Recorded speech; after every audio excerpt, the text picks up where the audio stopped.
nake harkar kashe-kashe na ban taɓa shan wahalar kishin gilla akan kowa ba sai akan ki.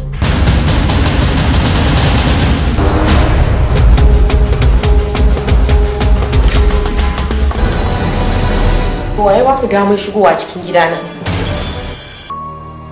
Ban so a ce kin daga muryar ki ba, ƙawata. Kamata yayi ki bar mu tafi da fecin din mu. Amma kici. Kwantar da hankalinki likita.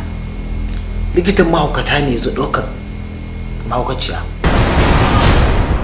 Manan gidan mahaukata ne. Amma ba kin yi kokari. Ki tafa kanki da kanki.